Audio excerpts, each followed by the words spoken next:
Lihatlah. Dua gadis ini sedang berganti pakaian. Mereka memakai pakaian perawat. Menyamar dan menyusup ke rumah sakit tentara Jepang.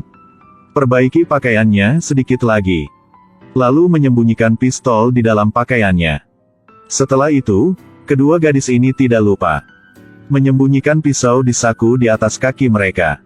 Pada saat ini, Bailu datang dengan cara. Dia menemukan dua karet gelang di kotak perawat. Diperkirakan sedikit, panjangnya cukup. Kedua gadis itu segera saling membantu mengikatkan belati ke lengan. Lalu tutupi dengan lengan bajunya. Membuat tentara Jepang tidak mungkin melihatnya. Lalu, mereka berdua diam-diam memasuki klinik. Dengan cepat meletakkan tang dan alkohol penawar racun di tempatnya. Untuk menghindari menarik perhatian orang Jepang. Setelah menyiapkan semua peralatan, mereka segera berbalik dan berjalan ke koridor. Ketika di kaki tangga, mereka bertemu dengan dua penjaga. Dia menatap wajah kedua perawat itu. Mengatakan bahwa dia belum pernah melihat mereka. Perawat itu segera mengedipkan mata pada prajurit itu. Berusaha mencari cara untuk lewat. Pernahkah aku bertemu denganmu? Yang terhormat. Aku pemula jadi aku belum paham aturannya. Keduanya kemudian segera mengangkat lengannya. Berbalik untuk diperiksa kedua tentara. Melihat tubuh yang indah. Tentara Jepang itu sangat puas. Sehingga dia tidak perlu mencari tetapi membiarkan mereka berdua masuk.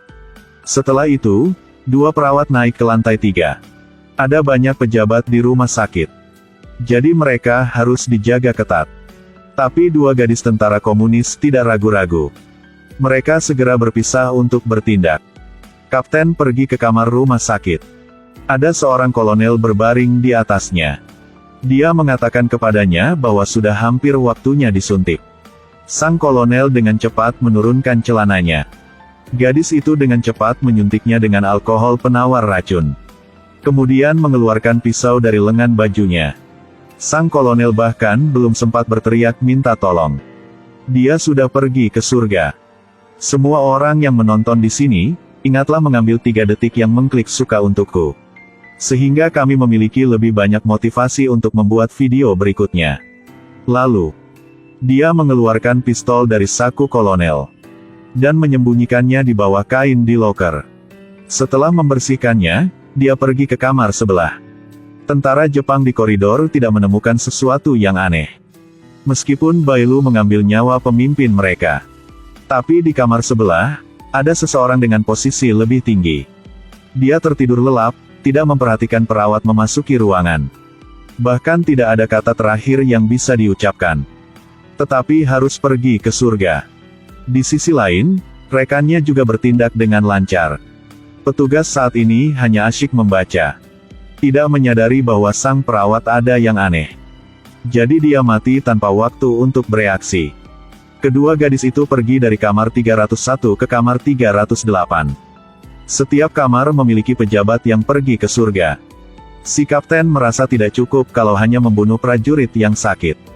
Jadi dia segera memancing penjaga ke dalam ruangan. Ketika dia tidak waspada, dia segera bergegas menyerang dari belakang. Tidak butuh waktu lama. Banyak tentara Jepang terbunuh seperti itu. Rekannya Bailu pun tak kalah.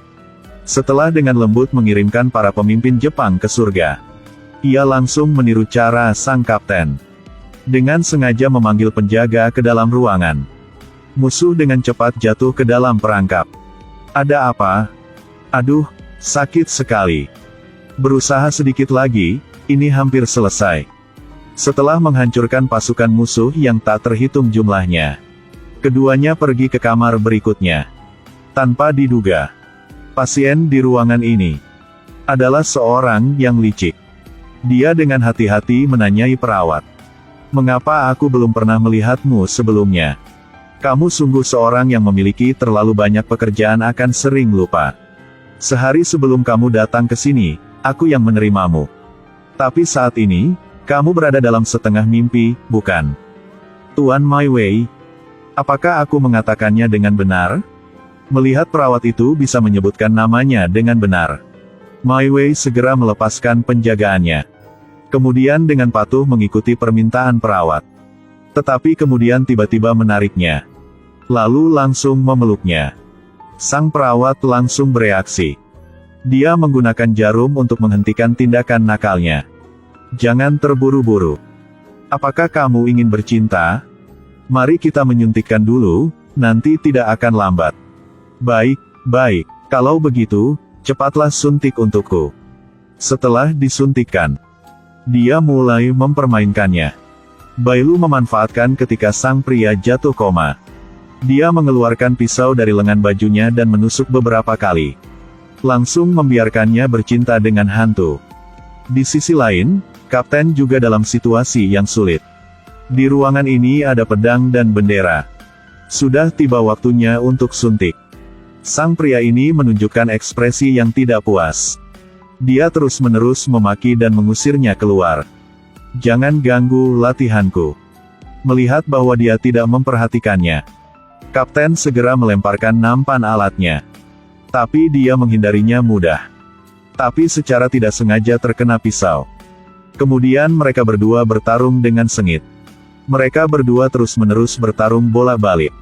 Untungnya, pria Jepang itu memiliki luka di tubuhnya. Jadi dia dengan cepat kehilangan keuntungannya. Pada saat yang menentukan ini, Kapten langsung memegang pedang, memotong lengannya, yang hendak tombol lonceng alarm.